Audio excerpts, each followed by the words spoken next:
વિદ્યાર્થી મિત્રો, આપણે આના આગળના લેક્ચરમાં સંપત્તિ અને કલ્યાણ વિશે આપણે સમજૂતી મેળવતા હતા કે જેમાં આપણે સૌપ્રથમ સંપત્તિનો અર્થ જોયો કે સંપત્તિ કોને કહેવાય, સંપત્તિના આપણે લક્ષણો જોયા, ત્યારબાદ આપણે સંપત્તિના જે પ્રકારો છે તે જોયા.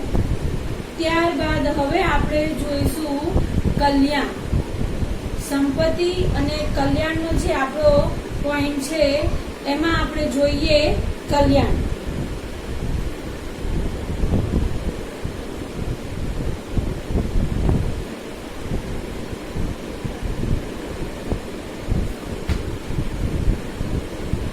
કે સંપત્તિના કારણે માનવીનું જીવન ધોરણ ઊંચું આવે છે, કે સંપત્તિના કારણે માનવીનું જીવન ધોરણ સુધરે છે. તેને માટે તે સુખાકારીની, શિક્ષણની અને આરોગ્યની વિવિધ સુવિધાઓ ઉપલબ્ધમાં લઈ શકે છે અને સારી આર્થિક જે સ્થિતિ છે તેનું નિર્માણ તેનાથી થાય છે. આ જે પ્રક્રિયા છે તેને માનવનું કલ્યાણ કહે છે, કે વધુ સ્થિતિ કાયમી ધોરણે રહે તેને આપણે તે કલ્યાણ છે. તો અર્થશાસ્ત્રમાં આપણે કલ્યાણને બે રીતે વિચારી શકાય છે. તો પહેલું વ્યક્તિગત કલ્યાણ અને બીજું સામૂહિક કલ્યાણ. તો વ્યક્તિગત કલ્યાણ કોને કહેવાય અને સામૂહિક કલ્યાણ કોને કહેવાય? કે વ્યક્તિ પોતાની જે ખાનગી સંપત્તિ ખરીદે છે કે જેનાથી તેમના ઘરનાનો લાભ થશે, કે તેમના સગાવાલાઓને લાભ થશે, તો તે છે વ્યક્તિગત કલ્યાણ. અને સામૂહિક કલ્યાણમાં છે કે જે સામૂહિક જે જાહેર વસ્તુઓ છે કે જાહેર સંપત્તિ છે કે જેનાથી બાગ બગીચા, તો એમાં જાહેર જનતાનામાં કોઈ પણ ત્યાંનો ઉપયોગ કરી શકે. તો આ છે સામૂહિક કલ્યાણ. સામાન્ય રીતે અર્થશાસ્ત્રમાં સામૂહિક કલ્યાણનો જ વિકાસ થાય તેવો વિચાર કરવામાં આવે છે. કલ્યાણ આર્થિક વૃદ્ધિ કરતા આર્થિક વિકાસ સાથે સંકળાયેલી બાબત છે, કે જે આર્થિક વૃદ્ધિ કરતા જે આર્થિક વિકાસ થાય તેની સાથે વધુ સંકળાયેલી બાબત છે. કલ્યાણનો મોટો આધાર આવકની યોગ્ય વહેંચણી પર પડે છે, કે વ્યક્તિની કેવી આવક છે, તે આવકની કેવી રીતે વહેંચણી થાય છે તેની ઉપર વ્યક્તિના કલ્યાણનો એક આધાર રહેલો છે. તો આપણે જોઈએ કે સંપત્તિ અને કલ્યાણ વચ્ચેનો સંબંધ, કે બંને વચ્ચેનો સંબંધ કેવો છે. સંપત્તિ એટલે શું અને કલ્યાણ એટલે શું આપણે જાણી ગયા. હવે ત્યારબાદ આપણે તેના વચ્ચેનો જે સંબંધ છે તેની ચર્ચા કરીશું.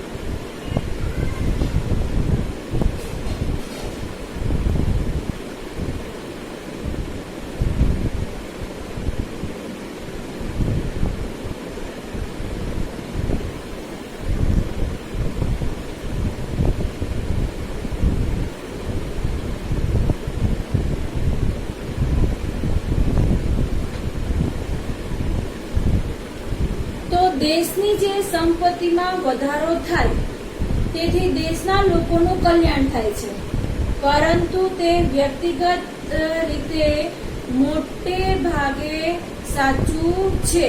તે વ્યક્તિગત રીતે જે છે તે સાચું છે કે દેશની સંપત્તિમાં વધારો થાય તો દેશના લોકોનું કલ્યાણ થાય છે, પરંતુ તે વ્યક્તિગત રીતે જે મોટે ભાગે સાચું છે કે એમાં વ્યક્તિનું જ કલ્યાણ થાય છે. દેશની સંપત્તિ માત્ર થોડાક જ લોકોના હાથમાં આવે છે, કે થોડાક જ જે લોકો છે તેમની માટે કેન્દ્રિત થાય છે. એમાં દેશના બધા જ લોકોનું કલ્યાણ થતું નથી. સંપત્તિ અને કલ્યાણનો જે સીધો સંબંધ છે તે અહીં માપી શકાતો નથી, કારણ કે અર્થશાસ્ત્રમાં જે નૈતિક મૂલ્યો છે તેમનું જે નિર્ણય છે નથી. ત્યારબાદ આપણે જોઈએ કે જે ભૌતિક કલ્યાણ છે કે ભૌતિક કલ્યાણની દ્રષ્ટિએ જો દેશની આવક કે જે દેશની આવકમાં જે વસ્તીની આવક જે છે તે અસમાનતા આપણે જોવા મળે છે.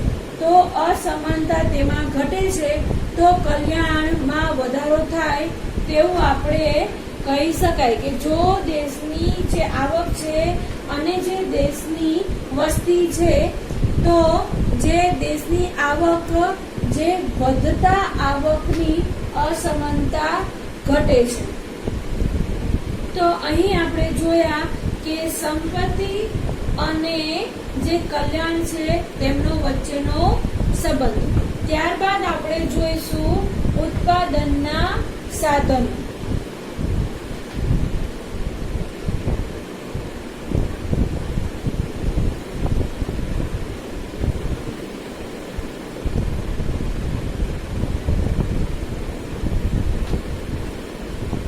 તો ઉત્પાદનના સાધનો સમજી એ પહેલા આપણે સમજવું પડશે કે ઉત્પાદન કોને કહેવાય અને સાધનો કોને કહેવાય. તો કે વસ્તુ કે સેવા માટે જે દૃષ્ટિગુણ કરવાની જે પ્રક્રિયા છે તેને આપણે ઉત્પાદન કહીશું. કે વસ્તુ કે સેવા જે માણસને સંતોષકારક બને કે વ્યક્તિને તે વસ્તુ વાપરવાથી સંતોષ મળે તેવી વસ્તુનું આપણે સર્જન કરવાનું. તો તેવી પ્રક્રિયાને આપણે ઉત્પાદન તરીકે ઓળખીએ છીએ. તો અહીં આપણે જોયો ઉત્પાદનનો અર્થ. હવે આપણે જોઈશું સાધનોનો અર્થ કે સાધનો કોને કહેવાય કે જે દૃષ્ટિગુણના સર્જનની પ્રક્રિયામાં જે મદદરૂપ થતી બાબતો છે કે તે મદદરૂપ થાય છે તેને આપણે ઉત્પાદનના સાધનો કહેવાય. કે દૃષ્ટિગુણનું જે સર્જન જે આપણને સંતોષકારક જરૂરિયાતો મળતી હોય તે જરૂરિયાતોને સંતોષ પૂરો પાડવાની જે પ્રક્રિયા છે કે તેનું સર્જન કરે છે તેમાં મદદરૂપ થતા જે પ્રક્રિયાઓ છે કે બાબતો છે તેને આપણે ઉત્પાદનના સાધનો કહે છે. તો હવે આપણે જોઈએ ઉત્પાદનના સાધનો. તો ઉત્પાદનનું મૂળ બે સાધનો, એક આપણને કુદરત તરફથી મળે છે ઉત્પાદનના સાધનો અને એક આપણે માનવી દ્વારા ઉત્પન્ન કરેલું જે શ્રમ કરીને ઉત્પન્ન કરે છે. આના મુખ્ય 4 સાધનો છે: જમીન, મૂડી, શ્રમ અને નિયોજન. તો ઉત્પાદનના સાધનોના 4 મુખ્ય સાધનો છે. પહેલું જમીન, બીજું મૂડી, ત્રીજું શ્રમ અને ચોથું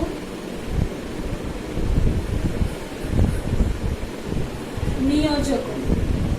તો આપણે સૌ પ્રથમ જાણીશું કે જમીન કે મનુષ્યને ઉત્પાદનમાં મદદરૂપ થતા જે કુદરતી પરિબળો છે તે આપણી જમીન છે. કે માણસને કાંઈ પણ ઉત્પાદન કરવું છે, જેમ કે ખેડૂત જમીનમાં ઘઉં અનાજ જે છે તે કરે છે, મગફળી, કપાસ, ડાંગર એટલે ચોખા કહીએ આપણે ડાંગરને, તો એ બધુંનું ઉત્પાદન કરે છે. તો ઉત્પાદન કરવા માટે તેને કુદરતી જે સાધન છે કે કુદરતી તરફથી જે પરિબળો તેમને મળે છે તેને આપણે જમીન તરીકે ઓળખીએ છીએ.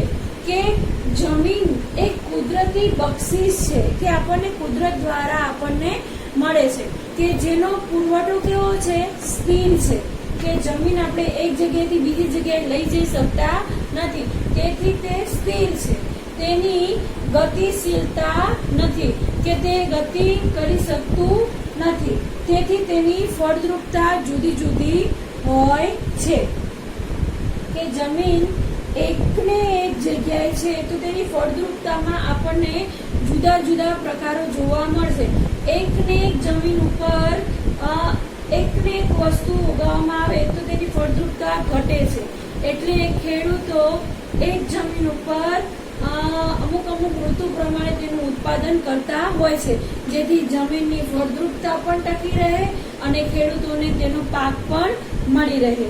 ત્યારબાદ આપણે જે જમીન છે તેનું વળતર ભાડું છે કે જમીન કોઈ વ્યક્તિને આપણે ઉપયોગ કરવા આપી તો તેના બદલે આપણને ભાડું મળશે. જમીન ઉપર આપણે પોતાનું જે ઘર છે તે પણ બાંધી શકીએ છીએ, જેથી ઘરનું આપણે વેચાણ કરીએ તો કિંમત મળે, આપણે કોકને રહેવા આપીએ તો ભાડું મળે. તો જમીનનું વળતર છે ભાડું. તો ત્યારબાદ આપણે જોઈએ મૂડી. તો ઉત્પાદનના જે સાધનો છે એમાં આપણે જમીન વિશે સમજ્યા. હવે આપણે સમજીએ મૂડી વિશે કે મૂડી એટલે એવી ભૌતિક વસ્તુઓ કે જે ઉત્પાદનમાં મદદરૂપ થાય છે, કે જેનાથી આપણે કોઈ વસ્તુઓનું ઉત્પાદન કરી શકીએ. કે ઉત્પાદનના કાર્યમાં મેઇન છે આપણી મૂડી. મૂડી હોય તો આપણે વસ્તુનું ઉત્પાદન કરી શકીએ, મૂડી હોય તો ખરીદી વેચાણ કરી શકીએ. તો મૂડી એ માનવ સર્જિત ઉત્પાદનનું સાધન છે કે જે માનવ દ્વારા તેને સર્જિત કરવામાં આવ્યું છે. મૂડી સૌથી વધુ ગતિશીલ વસ્તુ છે કે જેને આપણે આ જગ્યાએથી બીજી જગ્યાએ લઈ જઈ શકીએ છીએ, તેથી તેની ગતિશીલતા વધુ છે. મૂડી અછત ધરાવતું સાધન છે કે જેનાથી આપણને અછત પણ ઊભી થાય છે. મૂડીનું વળતર છે વ્યાજ. જેમ કે આપણે બેંકમાં આપણી જે મૂડી છે, જેમ કે નાણાં આપણે બેંકમાં જમા કરાવીએ કે બેંકના ખાતામાં જમા કરીએ તો તેના બદલામાં બેંક દ્વારા આપણને વ્યાજ મળે છે. તેવી જ રીતે કોઈ પેઢી પાસેથી આપણે મૂડી લઈએ કે કોઈ પણ આપણે રોકડ લઈએ તો એના બદલામાં આપણે વ્યાજ આપવું પડે. જેમ કે આપણે પણ કોઈને આવી રીતે પૈસા આપીએ તો આપણને વ્યાજ મળે છે. તો મૂડીનું વળતર છે અહીં વ્યાજ. ત્યારબાદ આપણે લઈએ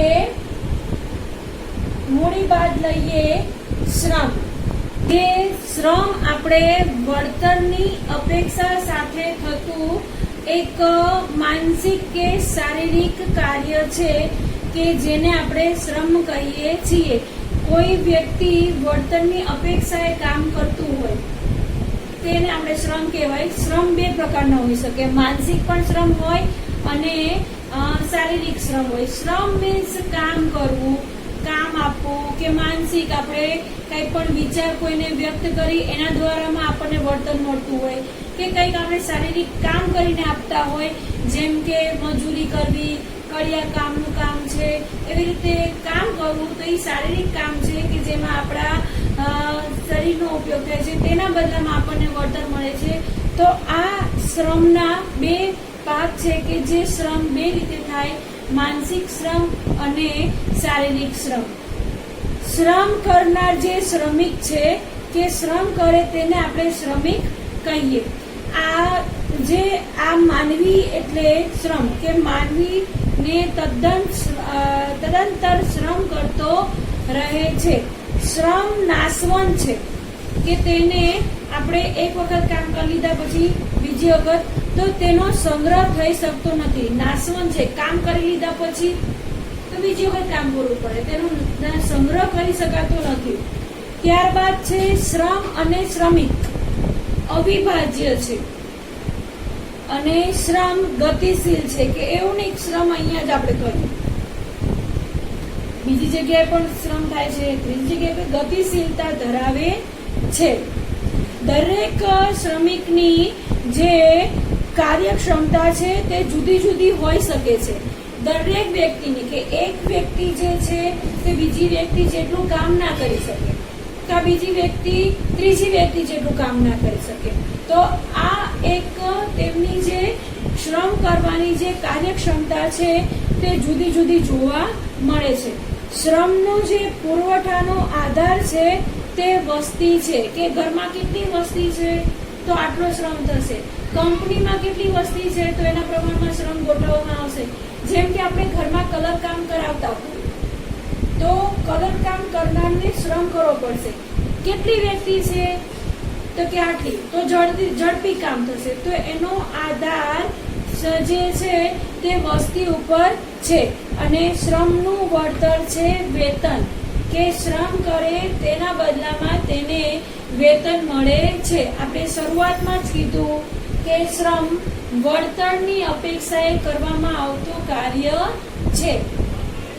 તો ત્યારબાદ આપણે જોઈએ ઉત્પાદનના જે સાધનો છે તેમાં ચોથું સાધન છે નિયોજક. નિયોજક ઉત્પાદનના જે સાધનોનું સંયોજન કરનાર એક નિયોજક છે. જે નિયોજક નિર્ણયો કરે છે, જે જોખમ ઉઠાવે છે, જે જમીન, મૂડી અને શ્રમના જે સંયોજન દ્વારા ઉત્પાદન ગોઠવીને આવક મેળવે છે. નિયોજક એટલે વ્યક્તિ કે જે નિર્ણયો કરે, જોખમ ઉઠાવે અને જમીન, મૂડી અને શ્રમને ત્રણેયનું જે સંયોજન કરીને ઉત્પાદનની ગોઠવણી કરીને આવક મેળવે છે. જેનું જે વળતર છે અનિશ્ચિત છે, કે જેટલું કામ કરે એટલું એને આવક મળે. જેને વળતરને આપણે નફો કહેવાય છે, કે જે પોતાની આવક કરતા પણ વધારે મેળવતો હોય એને આપણે નફો કહેવાય. તો અહીં આપણે આપણા ઉત્પાદનના જે સાધનો છે એમાં આપણે જમીન, મૂડી, શ્રમ અને નિયોજક વિશેની સમજૂતી મેળવી.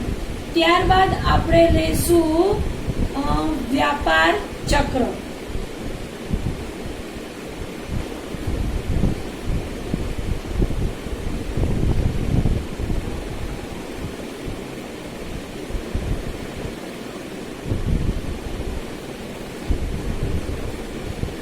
કે અર્થતંત્રમાં આવા જે ચક્રાકાર છે તેવા પરિવર્તનોને આપણે વ્યાપાર ચક્રો કહીએ છીએ.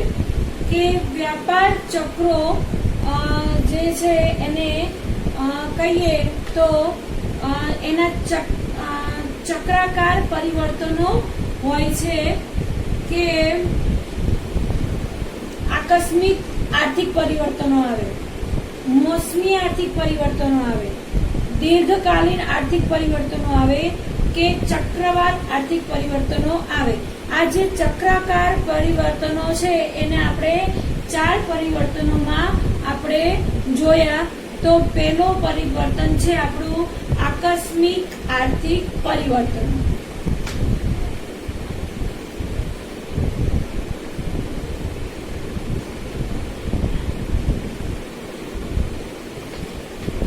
જે આપણું આકસ્મિક જે છે તે આર્થિક પરિવર્તનો.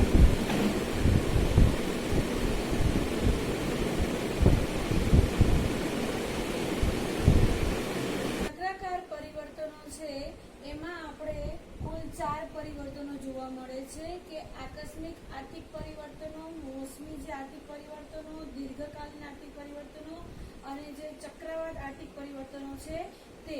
તો સૌ પ્રથમ આપણે જોઈએ કે આકસ્મિક આર્થિક પરિવર્તનો. કે આકસ્મિક રીતે અમુક જે આર્થિક પરિવર્તનો આવી જાય છે, જેમ કે આપણે જોઈએ કે અતિવૃષ્ટિ, વરસાદ પડતો હોય અને અચાનક જ વધારે વરસાદ આવી જાય તો એને અતિવૃષ્ટિ કહેવાય. દુષ્કાળ, વાવાઝોડું જેવા અનેક આકસ્મિક પરિબળોના લીધે આપણે અર્થતંત્રમાં જે ફેરફારો થાય છે તેનાથી ઉથલ પાથલ થઈને આકસ્મિક પરિવર્તનો, જે આર્થિક પરિવર્તનો છે તે સર્જાય છે. તો આવા પરિબળો જે છે તેવા જે પરિવર્તનોને લઈને અર્થતંત્રમાં કોઈ એક એવો ભાગ કે કોઈ એક પ્રદેશ પૂરતો મર્યાદિત હોઈ શકે. એવું ના હોય કે અતિવૃષ્ટિ થઈ તો આખા વિશ્વમાં અતિવૃષ્ટિ એક સાથે થાય, અમુક વિસ્તારમાં થાય કે અમુક પ્રદેશમાં થાય. ઉદાહરણ તરીકે જોઈએ કે એક જગ્યાએ આપણે દરિયામાં પૂર આવ્યું હતું, જેથી આજુબાજુના વિસ્તારો બધા તણાઈ ગયા. તો એ આકસ્મિક થયું. ભૂકંપ આવ્યો તો એવું નથી કે આખા વિશ્વમાં આવ્યો, અનેક દેશોમાં આવ્યો, અમુક પ્રદેશમાં વધુ આવ્યો, અમુક પ્રદેશમાં ઓછો આવ્યો, તો એનું પ્રમાણ પણ ઓછું જોવા મળે છે. એટલે આ વસ્તુ કોઈ પૂરતું મર્યાદિત હોઈ શકે. ત્યારબાદ આપણું જે વ્યાપાર ચક્રના જે ચક્રાકાર પરિવર્તનો છે તેમાં બીજું પરિવર્તન મોસમી આર્થિક પરિવર્તન.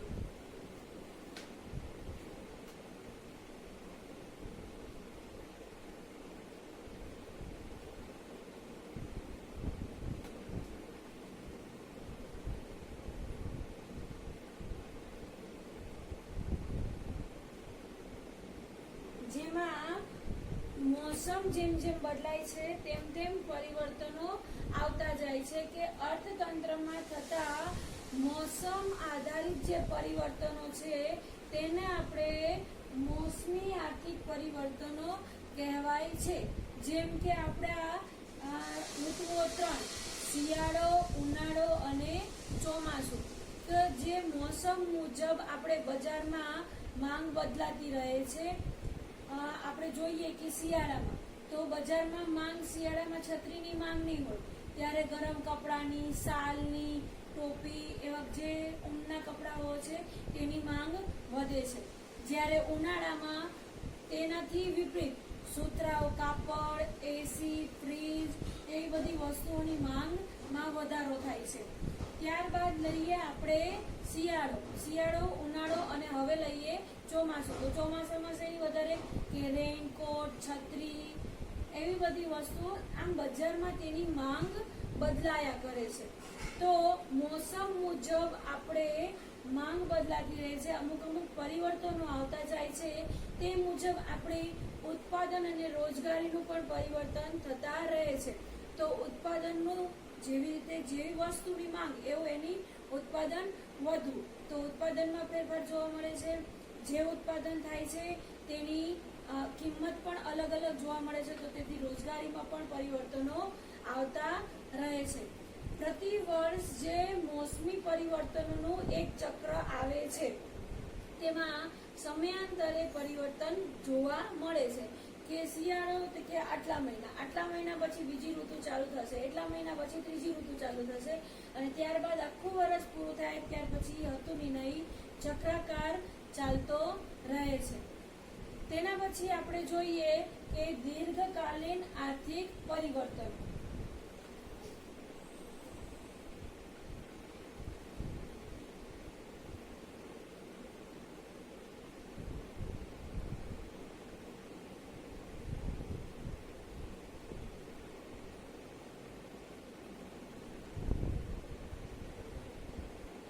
દીર્ઘકાલીન કે લાંબા સમય સુધીના જે પરિવર્તનો હોય છે કે કોઈ ચોક્કસ સમયમાં કે ચોક્કસ દિશામાં લાંબા સમય સુધી અર્થતંત્રમાં જે પરિવર્તનો તે છે દીર્ઘકાલીન આર્થિક પરિવર્તનો કે જેનો પરિવર્તન આપણે લાંબા સમય પછી થાય. ત્યારબાદ આપણો ચોથો પોઈન્ટ લેશું ચક્રવાત આર્થિક પરિવર્તન.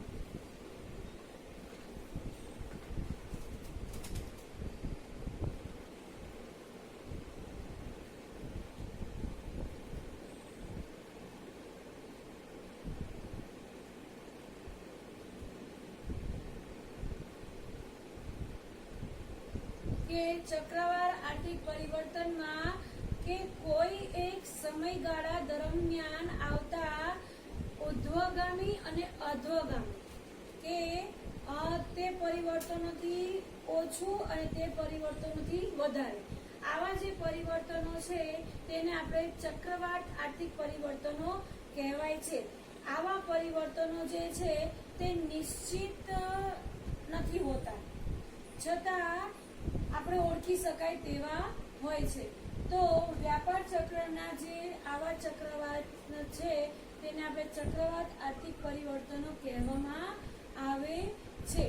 ત્યારબાદ આપણે લઈએ કે વ્યાપાર ચક્રની વ્યાખ્યા.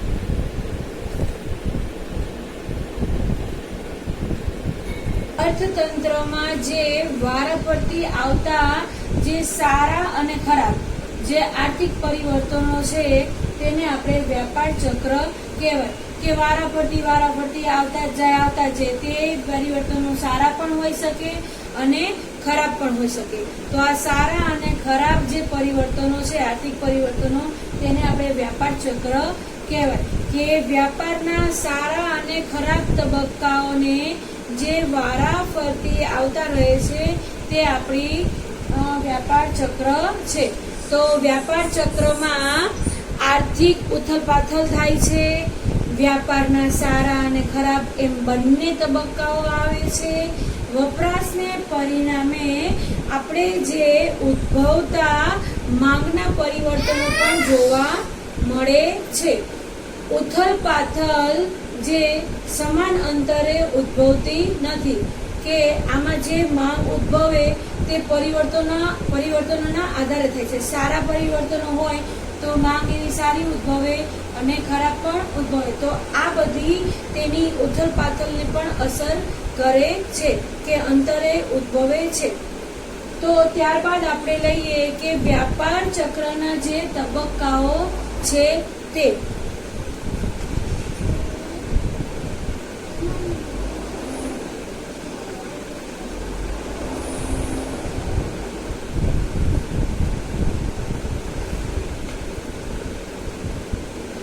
વ્યાપાર ચક્રના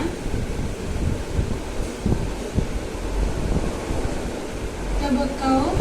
તો અહીં આપણે વ્યાપાર ચક્રના કુલ 4 તબક્કાઓ છે. પહેલું તેજી, ઓટ, મંદી અને સુધારણા. તો પહેલો આપણે તબક્કો જોઈએ તેજી.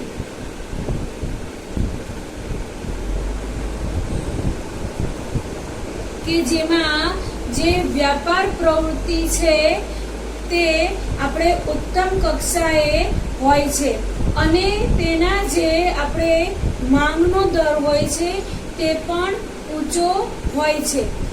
તેથી તેના પરિણામે જે આપણને નફાનું પ્રમાણ છે તે પણ વધે છે અને મૂડીરોકાણ અને રોજગારનો જે દર આવે છે તે પણ ઊંચો આવે છે કે તેજી થવાથી માંગમાં વધારો થાય, માંગ વધારે તેનું ઉત્પાદન વધારો થાય અને ઉત્પાદન કરવા માટે રોજગારીનું પ્રમાણ પણ વધે અને મૂડીરોકાણનું પ્રમાણ પણ વધે, જેથી નફાનું પ્રમાણ વધે છે. ત્યારબાદ આપણે જોઈએ વ્યાપાર ચક્રના તબક્કામાં બીજો તબક્કો ઓટ.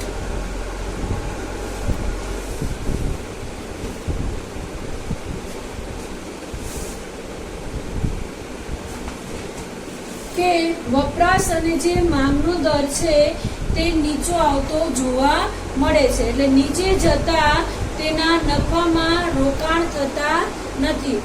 અર્થતંત્રમાં જે નરમાઈ જોવામાં આવે છે તેની પરિસ્થિતિને આપણે ઓટની પરિસ્થિતિ કહેવાય છે કે ઓટની પરિસ્થિતિથી વપરાશમાં અને માંગમાં ઘટાડો જોવા મળે છે. જેથી વપરાશ ના થાય તો તેની માંગ ઘટે તો ઉત્પાદન પ્રક્રિયા ઘટે એટલે મૂડીરોકાણ પણ ઘટી જવાનું અને રોજગારીનું પ્રમાણ પણ ઘટે છે. આમ આપણે જોઈએ તો જે તબક્કાઓ છે તેનાથી કામ કરનારા મજૂરોને પણ સીધો અસર થાય છે. ત્યારબાદ આપણે જોઈએ તબક્કો ત્રીજો જે છે મંદી.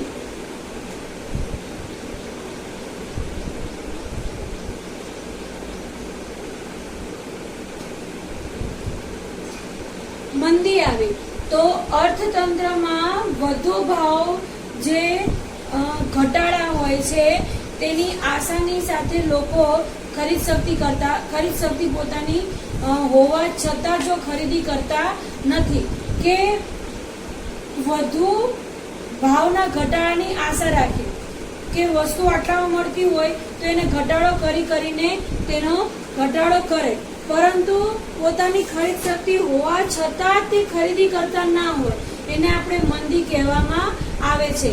ખરીદ શક્તિ હોવા છતાં પણ તે ખરીદી કરતા નથી તો આ પરિસ્થિતિ જે સર્જાય છે તેને આપણે મંદીની પરિસ્થિતિ તરીકે ઓળખીએ છીએ કે મંદીમાં માંગના જે અભાવને લીધે મૂડીરોકાણ અને તેની રોજગારીમાં પણ ઘટાડો જોવા મળે છે.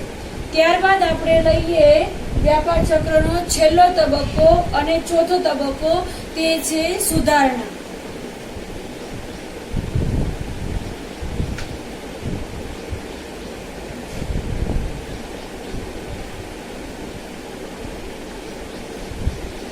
કે અર્થતંત્રમાં જે આપમેળે ખરીદી તરફ વાતાવરણ ઊભું થાય, કે માણસને આપમેળે જ ખરીદવાની જરૂરિયાત ઉદ્ભવે, કે માંગ વધતા તેના નફામાં તથા આવકમાં વધવાનું જે ખર્ચનું પ્રમાણ પણ વધે છે, કે જે માંગને આપણે અસરકારક બનાવીને નફાનું પ્રમાણ વધારવામાં આવે છે.